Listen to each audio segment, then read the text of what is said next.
Mga kapeso Pinoy, tayo na't gumawa ng sarili mong Pag-ibig MP2 Excel Tracker.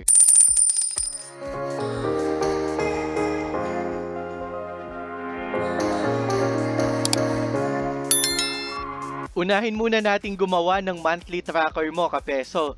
So mas maganda kung gagawa ka ng column para sa mga buwan or months. Monthly deposit, magkano bang i-deposit mo kada buwan?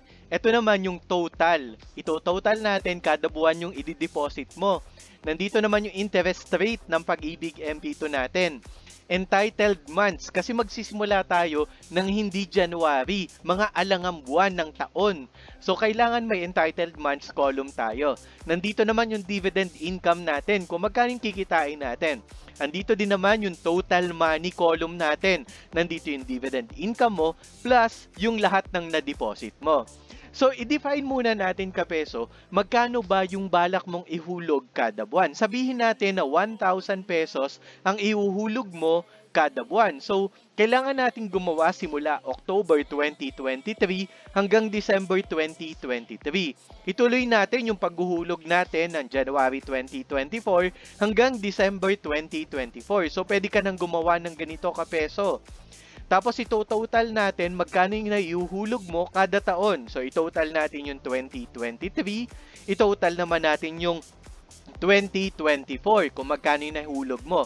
Ang pipindutin mo lang dito sa keyboard ay Alt equals. Yun yung kasi yung shortcut ng sum total ng mga nasa unahan natin.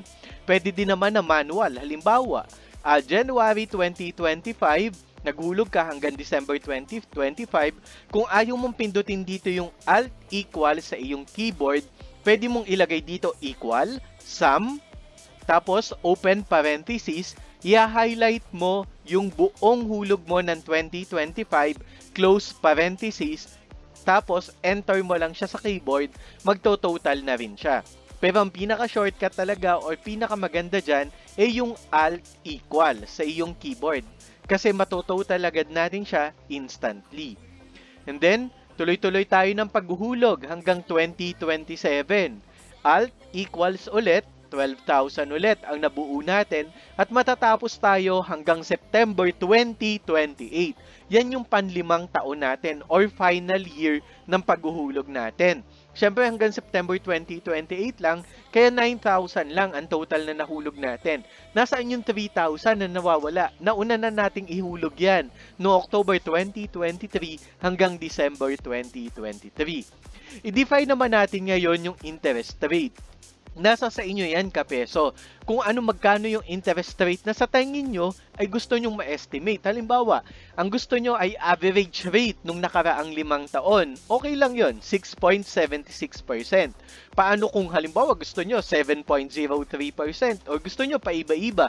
May 6%, may 6.12%, may 7.23%, may 7.41% nung 2018. Pwedeng-pwede din yan, kapeso. So halimbawa, ang ginawa natin, nag-average rate na lang tayo. Ginawa natin 6.76%. Kung gusto nyong taasan, kapeso, walang problema dyan. Kung gusto nyong i-estimate nyo o kung gusto nyo, palitan nyo sa tracker natin. Halimbawa, inilabas na talaga yung totoong interest rate, pwede nyong palitan yan sa ating tracker.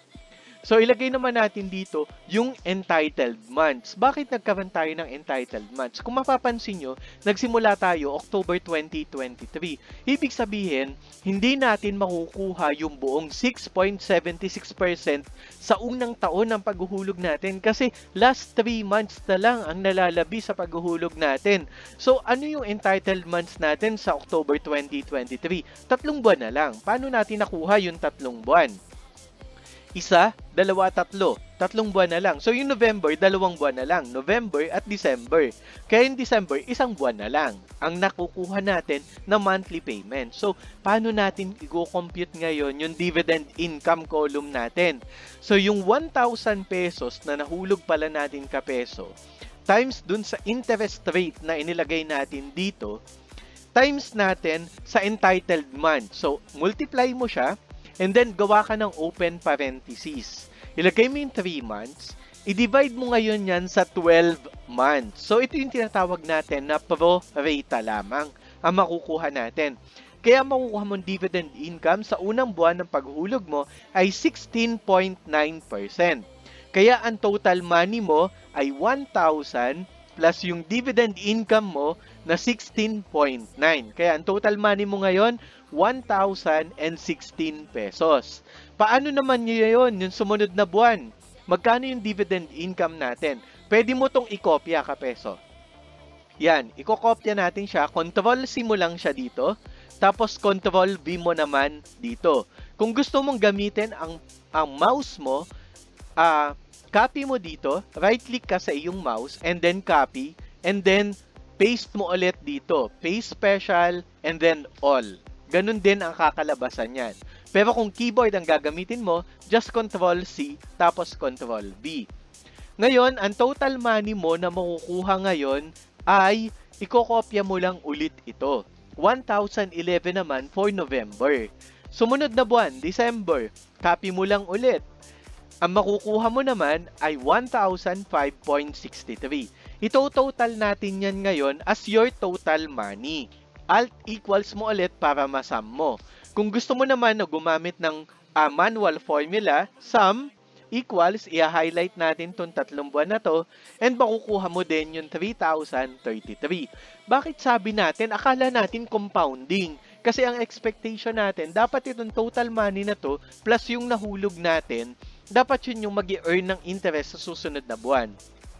Ang process kasi ni Pag-ibig MP2 natin ay parang hybrid. Yung mga nauna nating ihulog sa taon na yon, magiging simple interest muna. Tapos, ganito siya kapeso. Ang magiging compounding, yung total na nahulog mo plus yung simple interest ng kada buwan mo last year.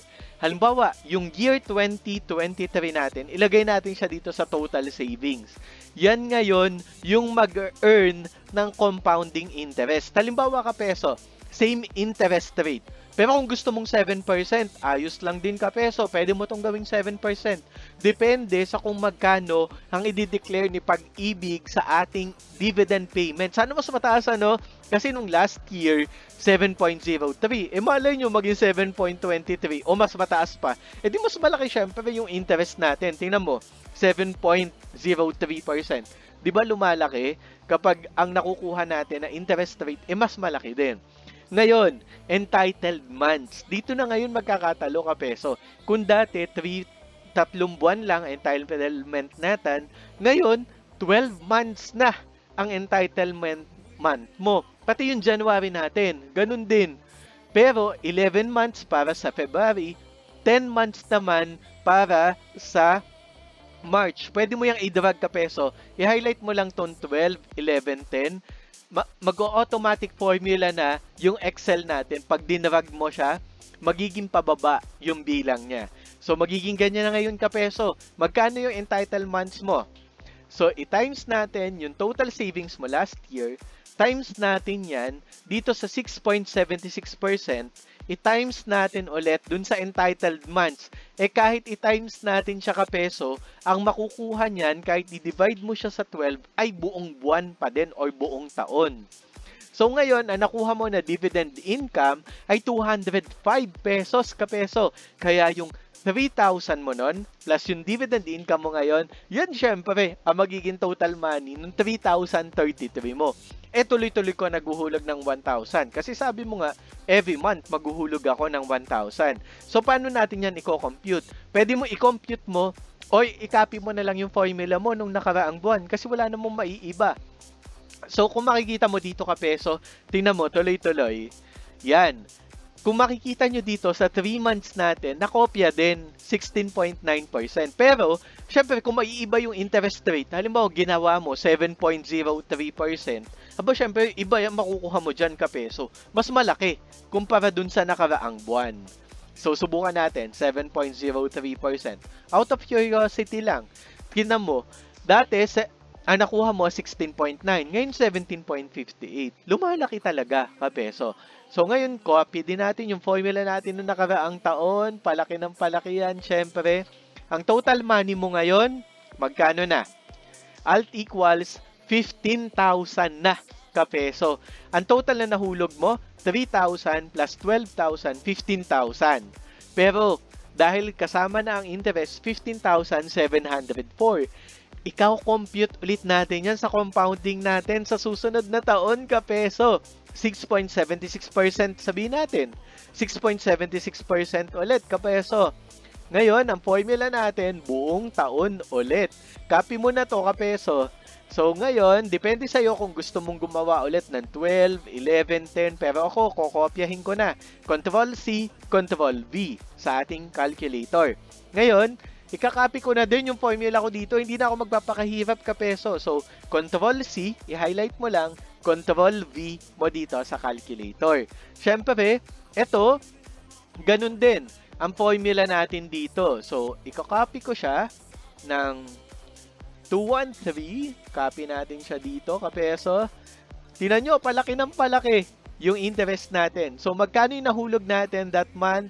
Ito naman yung dividend income natin for that month. Ito naman yung total natin na pera na natin. Kung gusto nyo i-compute din yung dividend mo last year, okay lang din.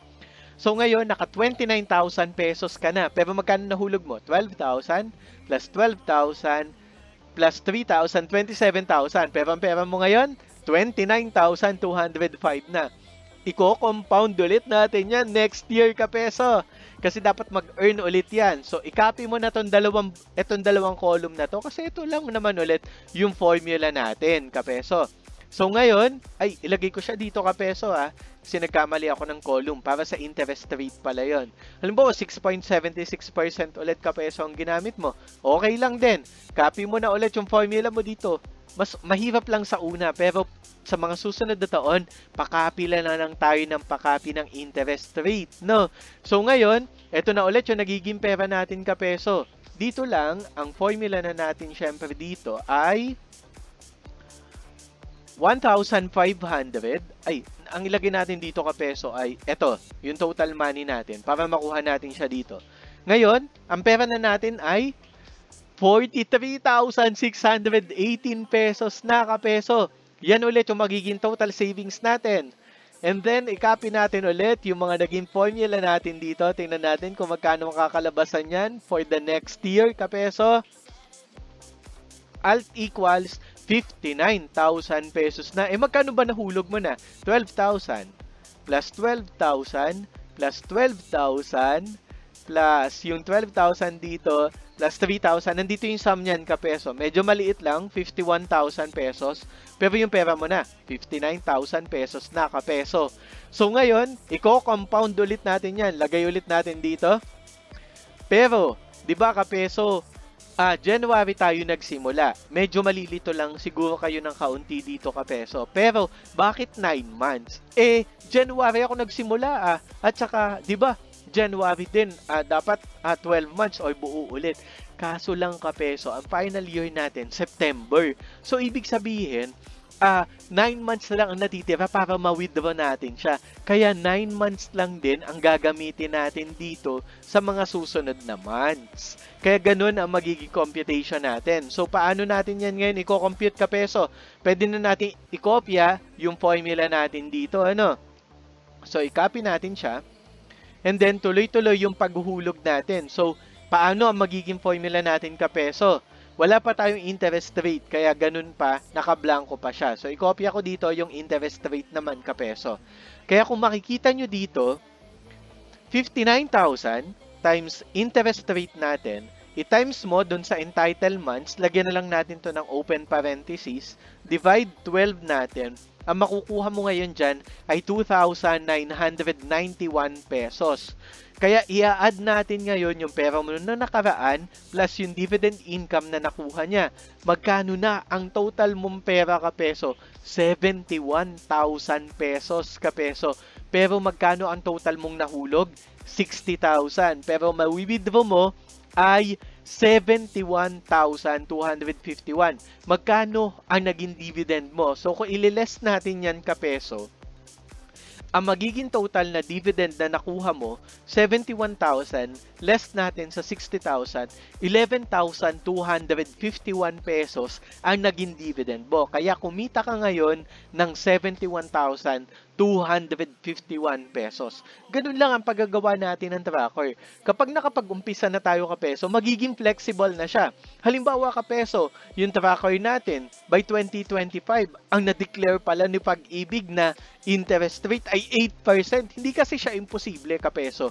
Kasi dati ang pinakamataas na rate na nabigay ng Pag-ibig ay noong 2017, which is 8.17%. So hindi imposible ang 8%. Tingnan mo, tataas yun dati kung nakakuha ka ng 11,000. Ngayon, tumaas pa din ang dividend rate na nakukuha natin. Kaya malaking bagay na tumataas ang interest rate natin. Paano naman ngayon kapeso kung yearly ang gusto mong paghuhulog sa yung MP2? So, gumawa din tayo ng tracker natin dyan para sa yearly naman. Paano natin siya ngayon gagawin kapeso? Halimbawa, yearly yung gusto mo na tracker. Pwede natin siyang gawin na, halimbawa, nag-umpisa ka ng October hanggang December, pwede din yun kapeso, gagawin natin siya dito. So, halimbawa, yearly naman ang gagawin mo. Kaso nga lang, yung susunod na buwan, paano ba yung gagawin mo na paghuhulog? Every October ba?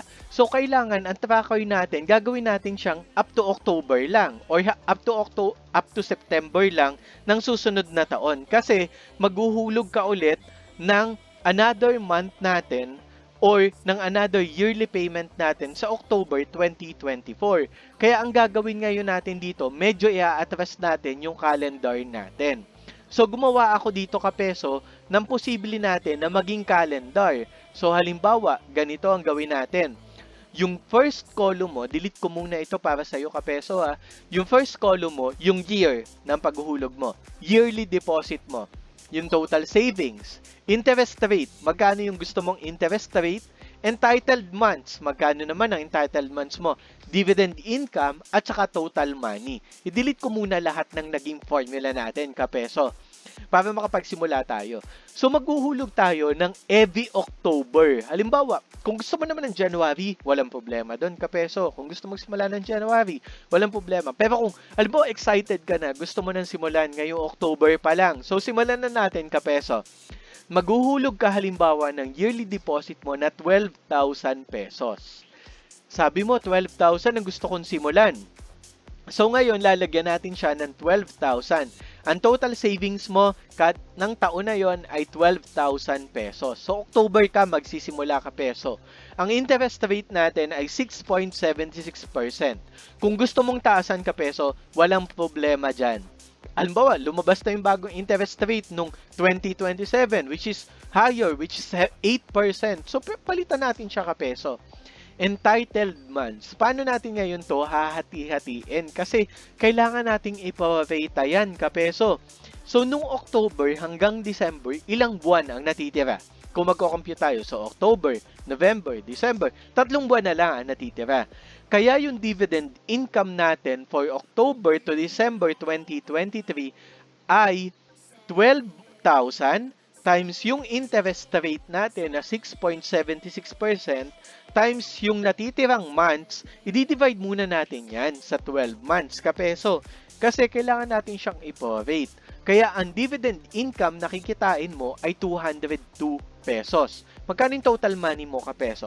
12,000 time plus yung dividend income mo, ang magiging pera mo ngayon ay 12,202 pesos. Ngayon, pagdating ng January hanggang September 2024, yung pera mo last year na 12,202, kikita ulit yan ng pera ngayon. So, magkano ngayon ang natitirang entitlement month mo? 9 months kasi January hanggang September ka ngayon or hanggang September hindi ka naguhulog eh. Pero may 12,202 ka last year. So entitled man yan ngayon ay 9 months. So ang dividend income mo ay equal sa total savings mo o yung last year na kinita times 6.76% times 9 months, i-divide natin sa 12 buwan. Ito ngayon yung dividend income mo kapeso. Magkano ngayon ang total money mo? Syempre, yung total mo plus yung dividend income na kinita mo. Bakit natin hinati pa yung 2024, kung pwede naman natin buuin na. Kaso nga lang, di ba kapeso, every October, magdadagdag ka ng 12,000 kasi yearly deposit ang gagawin natin. Kaya yung total money mo, madadagdagan yan ngayon. So, 12,000, yan. Plus yung total savings mo nung nakaraan. So, 24,202 pesos siya ngayon, kapeso. Ganun natin siya ko-compute. Ay, lagay natin siya sa total money. Kumita na kasi siya eh. Plus, eto. Gawin natin siyang plus, kapeso. Yan.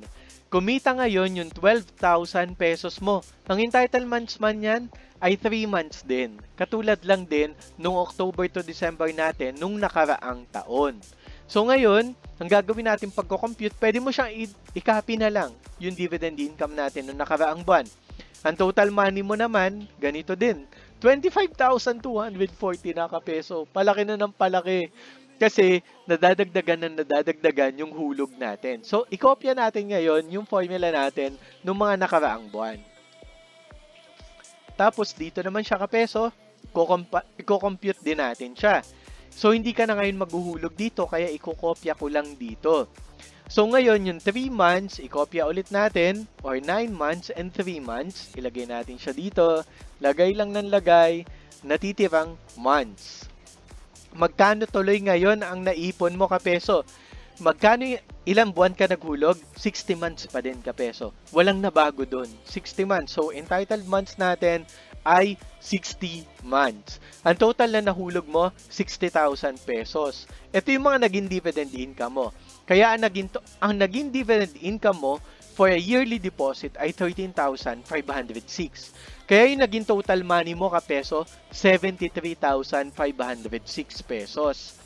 Bakit nagkaiba ngayon? Parehas lang naman na 60,000 ang hinulog mo ng monthly versus sa yearly. Pero bakit magkaiba yung kinita natin kapeso? 60,000 din naman. Pero bakit dito 11,000? Pero dito 13,000. Kasi kapeso, yung 12,000, iniuna na kasi agad natin.